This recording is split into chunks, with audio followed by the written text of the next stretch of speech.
Hey, Ivy, make sure you change the bed sheets today. It's summer, we're sweating. I can't bear the thought of going a week without changing them.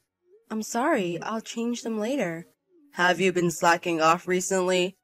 I understand that having a baby is hard, but you're going to have to balance both soon. I know, but I've been lacking sleep lately. You understand, right, Aaron? Mike has been crying a lot at night. I really can't sleep. Don't you think it's because you're not taking her out for walks during the day? They say tiring out a baby makes them sleep, right? There's her health and the timing to consider. And I've been trying various ways to stop the night crying. Even when I do, she still cries. But being a stay-at-home mom, you should be able to handle the housework, right? I think you're being a bit too lax. We've been having a lot of ready-made meals, and sometimes we even order delivery. You should at least make a proper meal. Well, if you would watch Anne, I could do that. When I come home, I want to eat right away. Why do I have to wait when I come home starving? You're home all the time. Preparing food is part of a housewife's job, right? Take into account that we have a baby. I've only given birth 3 months ago. I've only been a mother for 3 months, so I can't be perfect right away. Only 3 months? It's already been 3 months. I was understanding when it was 1 month, but shouldn't you be getting used to it by now? She's already past her 100th day, you know. At least stay home on your days off. Then I can prepare meals in advance and I can focus on housework. So, even on my days off, I don't have any freedom, even though I'm working every day. What can I say to that? I do appreciate you working, but I'm taking care of Anne 24/7. That's expected of a mother, right? Isn't it expected of a father too? Look, I'm earning money to support the two of you, and now you want me to work even more? I'm not asking you to work. I want you to help with the child rearing. I am doing that. Not just interacting with her when you have free time. What? Are you trying to pick a fight? Well, it's true. How many minutes do you think I have to take a bath since Anne was born? Less than 10 minutes. Aaron, it's not enough to just be there playing smartphone games when Anne is asleep. I'm the one always waking up when she cries at night. You want me, who has work the next day, to look after her? You have the nerve to complain about lack of sleep when you can nap during the day, Ivy. On top of it, Anne's crying at night already wakes me up. I can't just sleep whenever I want, you know. Even so, you get to relax on the couch while holding Anne, right? You're out of line, trying to dump childcare onto me after I've worked all day. I'm doing my part, loving Anne as much as I can. I think childcare is a responsibility for both of us. If you were away on business or something, I'd understand. But Aaron, you're home often enough. That's why I'm tired. I'm tired too, you know. You're really spoiled, Ivy. There are people out there who manage to raise children all by themselves. Don't talk about not being able to balance housework and childcare when you're not even working. Why do you say that? Alright, enough. Talking with you will only eat into my rest time. Just remember to change the sheets. And start cooking proper meals. No shortcuts. Aaron, please. Come home. What? Why? Why? Like I said this morning, both Anne and I have a fever. It's going up and I can't sleep while taking care of Anne. If you're feverish, then Anne should be quiet too, right? She starts crying right away, so I have to hold her. I don't want to go back to a house full of germs. What am I supposed to do if I catch a cold? I have an important presentation next week. I can't afford to get sick. Then take us to the hospital. Bring out the car. It's Saturday today. Regular clinics are already closed. There's an emergency hospital. I have a fever of 102.2 degrees Fahrenheit. Anne also has a high fever. Then stop texting and rest quickly. I can't. That's why I'm asking for your help. You're just out having fun on your day off, aren't you? Why won't you come home? Listen, Ivy. The reason I'm out is that you're sick and can't make lunch. Can't you see that I'm going out of my way to let you rest? I'm trying to keep it quiet so you can rest. Aren't you supposed to take care of me and Anne when we're sick? What do you mean by supposed to? Don't force your standards on me. Anne's suffering too, you know. It's not like everything gets resolved once I come home.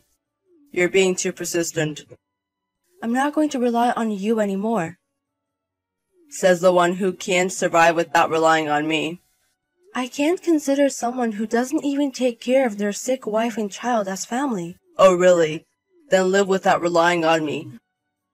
I'm so pissed off, I won't come home tonight. You two are sick. I don't want to catch it. I'll stay at a hotel. Then I won't do the house chores anymore. You live without relying on me too. Ivy, I haven't seen you around lately. What are you doing? Stop slacking off on the house chores. Is that all you've got to say after finally getting in touch? You're not worried about the high fever I had? If you wanted me to worry, you should do your own job properly. Where did you go? You're able to go out and have fun even though you're skipping chores because of a cold. Being a housewife is indeed quite a privilege. You should be the one to stop it. What's with your tone? Aaron! Your wife and child are gone. What? Who are you? I'm your mother. Mom? You're lying, right? No, it's true. What do you mean Ivy and Anne are gone? You left a seriously ill Ivy and went out to have fun, didn't you? Afterwards, I got a call from Ivy, and I quickly took her to the hospital. Both of them were admitted immediately. Then both of them are fine, right? Ivy and Anne are alive, right? It's your fault for leaving them alone. Enough with that. Don't joke around with such a stupid lie. They're fine, right? If you have the energy to get mad, why didn't you go to them immediately? Ivy and Anne are alive. But they were really in a dangerous situation. If we had taken them to the hospital any later, we wouldn't know what would have happened. It was just a cold. It's impossible to lose a life because of it. Ivy was already in pretty bad shape. She didn't have any energy left due to lack of sleep. When I arrived at your place, you were passed out, you know? Ivy was down, and because of that, Anne hadn't been fed for quite some time. If I hadn't received the call, it could have been the worst-case scenario. You don't understand it at all. And yet, you left them alone. I think you've done something unimaginable as a human being. Are Ivy and Anne still in the hospital? Or are they back home? Sorry, I can't tell you. Wait until you hear from Ivy. Why isn't Ivy contacting me? If you're texting from Ivy's phone, she's there, right? For her aunt. Ivy's still not feeling well and doesn't have the energy to deal with you. If you think you did something wrong, wait and accept whatever you're told. Reflect on what you've done to Ivy so far. Ivy, please come back. We're not done talking. I've understood your feelings. You don't understand a thing. Just when I thought you were coming home, you handed me the divorce papers and left the house. Isn't that a bit selfish? You understand why I want a divorce, right? It's because I didn't take care of you and Anne. That was just the last straw. I've been thinking about this since Anne was born. Why don't you help with raising the child? You didn't even help with the household chores. I was worn out after giving birth and you were entirely uncooperative. Well, I had work too. You could have helped with childcare and housework on weekends, couldn't you? Yet you left it all to me because I'm a stay-at-home mom. Sorry, but I can't raise a child with someone who can't cooperate. Wait a minute. Let me apologize first. Even if you apologize now, I don't feel like forgiving you. Ivy, I'm sorry. I heard from my mother and I realized that I've been an idiot. I saw the messages. You didn't even worry. You told me to stop slacking off on housework. That's because I didn't know that you and Anne were in the hospital. Even if we weren't hospitalized, I wouldn't have forgiven you. I shuddered when I thought about what could happen if we get sick again. Who needs a husband or a father who won't help when you're in trouble? I was thoughtless. I took it lightly, thinking it was just a cold, just a fever. People can die from a fever, you know. There can also be lasting complications. I'm sorry. I'll take proper responsibility in parenting from now on, so I'm asking for just one more chance. You've had more than 3 months of chances already. It's strange that you only noticed when I mentioned divorce. I've told you countless times.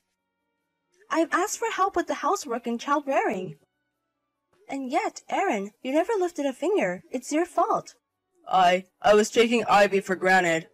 After that, I had a talk with my mom about how hard parenting really is, and I truly regretted my behavior. Did you really reflect on your actions? I couldn't see it that way. You had said you would attend the discussion today, yet the house was a total mess. If you had really reflected, I thought at least you'd have done some cleaning. It wasn't an environment for me and Anne to come back to, was it?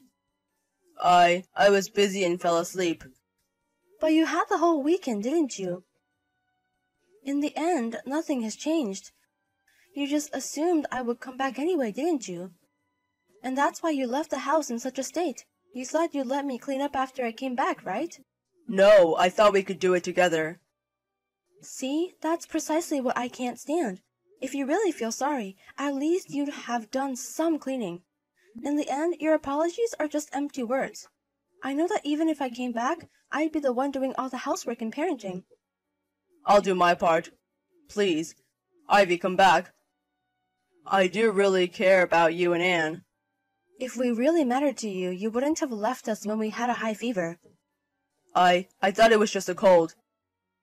It's impossible to continue with someone who leaves his family in distress and doesn't come home. It's not about it being just a cold. I can't forgive you for doing nothing when we were asking for help, especially since Anne was just a baby. I'm sorry. I'm truly sorry. But it's cruel to divorce when Anne has just been born. I want to live with Anne. I want to be involved in her life as a father. We don't need a father who doesn't care about his child. Can you stop making me repeat myself? But being a single mother is tough. Ivy, you said you didn't want to re-enter the workforce for a while, right? You wanted to be with our child as much as possible when she's small. If we don't divorce, you can stay at home, right? I'm going to get child support from you.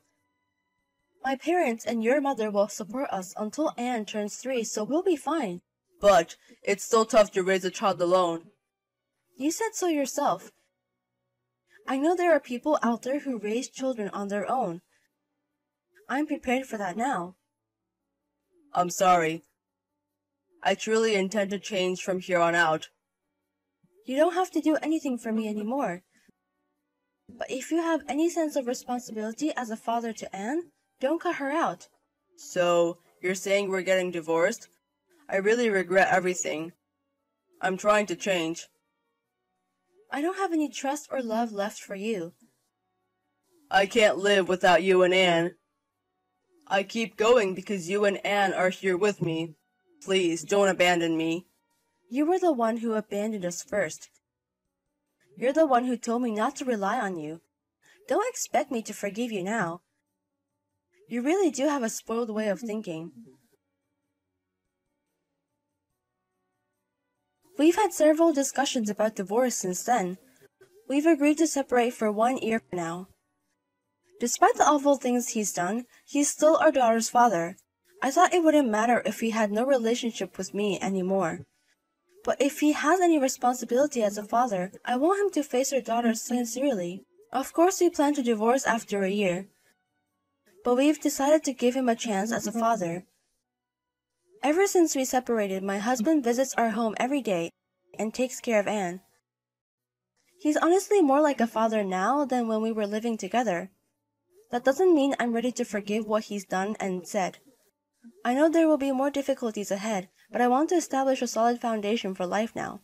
I intend to create an environment where I can raise my daughter on my own. And if I ever feel it's too hard to do it alone, I'll ask my parents and my mother-in-law for support. I'll make sure to take good care of my daughter so she doesn't feel lonely. I'm sure my relationship with my husband will never go back to the way it was. But as a father, as a mother, I want to give everything I can as a parent to our daughter with all my heart.